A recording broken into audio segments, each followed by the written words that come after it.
And now for our next news special report. Tonight, you need to know what's really going on behind the White House walls. Imagine this. While our fellow Americans are under threat, captured by the brutal forces of Hamas, our very own President Joe Biden decides it's a good day for a picnic. Yes, you heard it right. A musical afternoon in the Rose Garden. You'll want to stay with me till the end because the audacity, the disconnect, and the absolute neglect are mind-boggling. You won't believe it. And trust me, you don't want to miss the final thought on this one. News broke that amidst the unprecedented attacks against our ally Israel by Hamas terrorists, President Biden chose to call a quiet day. No public meetings, no briefings. By 11:34 a.m., Biden declared his day was over. But while the world expected the leader of the free world to be strategizing, getting updates, or perhaps offering solace to those in grief, here's the shocker. According to reliable pool reports, the president was enjoying the serene setting of a picnic in the Rose Garden.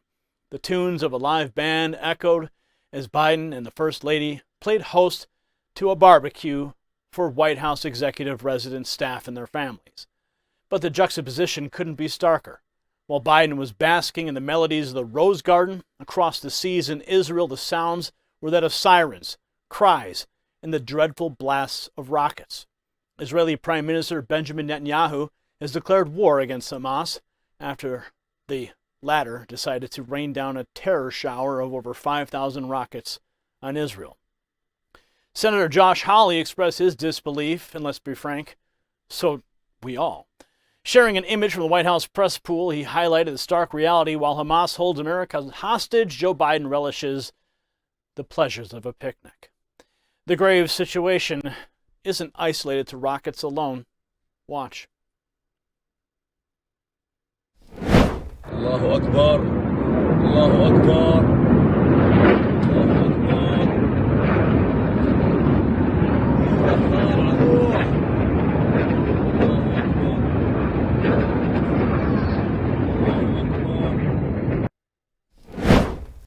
Unreal. The footage released from Gaza shows the relentless barrage of rockets heading towards Tel Aviv.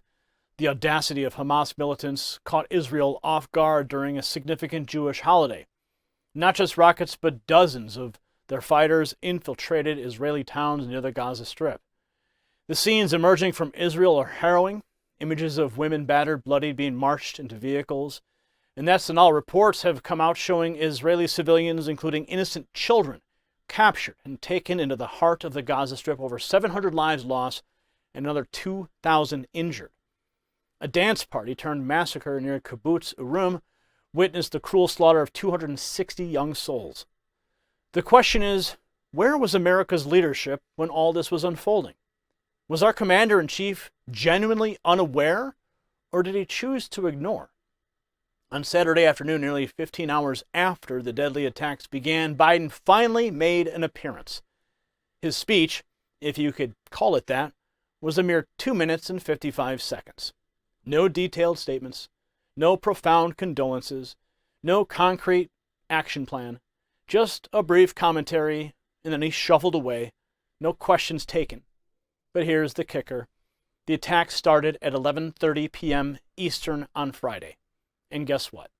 Biden admitted he wasn't even briefed until 7:30 or 8 a.m. Eastern on Saturday. As Israel and Americans overseas endured a nightmare, Biden claimed to have been asleep.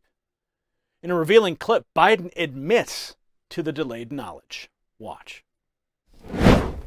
I got up this morning and started this at 7:30, 8 o'clock, my calls. Hamas terrorists crossing into Israel, killing not only Israeli soldiers, but Israeli civilians. When I got up this morning and started this at 7:30, 8 o'clock, Hamas terrorists crossed into Israel, killing not just Israeli soldiers, but civilians. These actions, or rather inaction, send a chilling message to every American and ally. Is our leadership truly vigilant? Yet it's not just the lack of immediate response that's concerning. Recall that these attacks come just weeks after Biden released a whopping $6 billion in funding to Iran, a staunch supporter of Hamas. Connections? Coincidences? We'll leave it to you to decide. And amidst all of this, there's something we all have to face, an aging fact. Did you know that much like a nation that weakens when not vigilant, the body loses 5 to 10% of lean muscle mass every decade as early as the age of 30? This is precisely why in the midst of all this global chaos, people are turning to a groundbreaking product that rejuvenates strength, similar to how we wish our leaders would rejuvenate their focus. The product's blend fights age-related muscle and strength loss, promoting recovery and reducing soreness. And the fact you can get this at a significant 41% off for this month is the icing on the cake. If you, too, want to regain strength in these trying times, visit gainwithgary.com. That's gainwithgary.com. Now back to the matter at hand, the negligence doesn't stop at Biden. Several of our fellow Americans reportedly fell in the Hamas ambush, and many more have been taken hostage. Meanwhile, Secretary of Defense Lloyd Austin announced a countermeasure. The U.S. is shifting a carrier group into the eastern Mediterranean Sea as a response. But is it too little too late? The recent attacks from Hamas, unparalleled in scale and ferocity, are seeing retaliation from Israel. The Jerusalem Post stated that the IDF late Sunday night struck around 150 targets within the Shijaya neighborhood in Gaza, leveling large portions of the neighborhood associated with Hamas terror infrastructure. The overarching sentiment among many is evident. The bloodshed, the devastation is on Biden's watch. Even former President Donald Trump didn't hold back in his commentary on the situation. Watch. I predicted war on Israel immediately after it was announced that Joe Biden gave the $6 billion to Iran. They got so much money. At this time, Israel and the United States need a very strong partnership and leadership. I got to have strong leaders. You don't have strong leaders, it doesn't matter how many army tanks you have. In addition to the billions of dollars given to Hamas, top funder Iran, Joe Biden restored hundreds of millions of dollars to the very corrupt Palestinian entities. He gave them hundreds of millions of dollars. Many people didn't even know it. Wonder what deal he made.